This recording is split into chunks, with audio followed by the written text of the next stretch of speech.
Assalamualaikum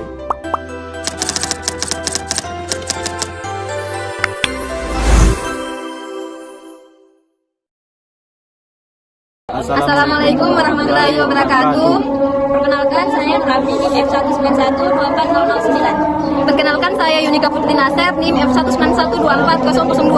Saya Junaidi Dongku NIM F191240022. Pada video kali ini kita akan membahas tentang parkir, jenis-jenisnya, karakteristiknya, serta dampaknya terhadap lalu lintas. Apa itu parkir? Parkir adalah kegiatan menghentikan kendaraan, baik mobil maupun motor, di lokasi tertentu secara sementara. Jenis-jenis parkir ada dua kelompok, yaitu berdasarkan pola dan berdasarkan lokasi. Yang pertama, berdasarkan pola parkir. Parkir paralel. Parkir paralel adalah metode memarkir kendaraan secara sejajar dengan jalan dan sejajar dengan kendaraan lain yang sudah terparkir di depannya. Tujuan parkir paralel adalah untuk memanfaatkan ruang parkir yang terbatas, terutama di area perkotaan. Parkir paralel membutuhkan kehati-hatian dan ketepatan dalam manuver mundur untuk menghindari benturan dengan kendaraan lain. Parkir tegak lurus adalah jenis parkir di mana kendaraan diposisikan tegak lurus atau membentuk sudut 90 derajat terhadap garis parkir atau tepi jalan. Metode ini umum ditemukan di area parkir yang terorganisir dengan baik, seperti tempat parkir pusat perbelanjaan atau area parkir umum. Parkir angle atau parkir miring adalah jenis tempat parkir di mana kendaraan diparkir pada sudut tertentu terhadap tepi jalan atau area parkir, biasanya sekitar 30 hingga 60 derajat. Jenis parkir ini lebih efisien dalam penggunaan ruang dan memudahkan pengemudi saat masuk dan keluar dari tempat parkir. Selanjutnya berdasarkan lokasi. Pertama, on-street adalah parkir yang berada di tepi jalan sehingga kendaraan tetap berada dalam area ruang lalu lintas dan bisa sedikit mempengaruhi kelancaran jalan. Off-street adalah parkir yang berada di area khusus di luar badan jalan seperti lahan atau gedung parkir sehingga tidak mengganggu arus kendaraan. Karakteristik parkir dibagi menjadi dua kelompok. Yang pertama karakteristik utama, yang kedua karakteristik pendukung. Durasi parkir.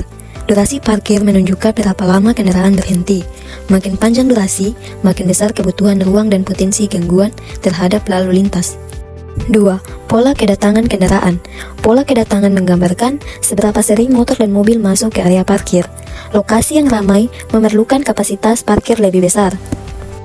3. Pergantian kendaraan atau turnover. Makin tinggi turnover, makin efisien penggunaan ruang parkir, karena satu slot digunakan banyak kendaraan dalam sehari. 4. Kapasitas parkir.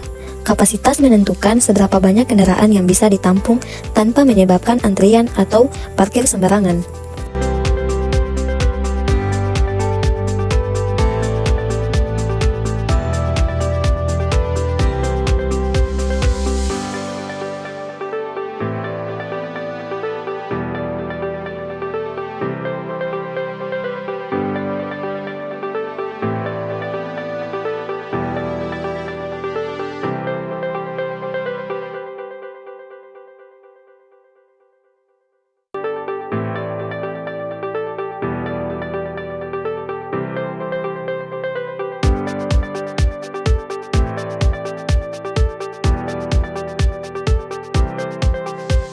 Parkir di badan jalan mengurangi lebar jalan sehingga kapasitas turun dan kendaraan melambat. Gerakan masuk dan keluar parkir menciptakan hambatan samping, mengganggu arus. Parkir sembarangan memicu kemacetan lokal, terutama pada area pasar dan kawasan pertokoan. Parkir motor di trotoar membuat pejalan kaki tidak punya ruang dan menambah resiko kecelakaan. Secara ekonomi, parkir yang buruk menambah waktu tempuh dan biaya. Secara sosial, mengganggu akses darurat dan kenyamanan warga.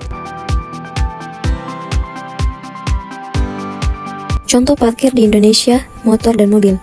Ini adalah contoh parkir motor yang sangat umum di Indonesia, yaitu parkir di depan minimarket.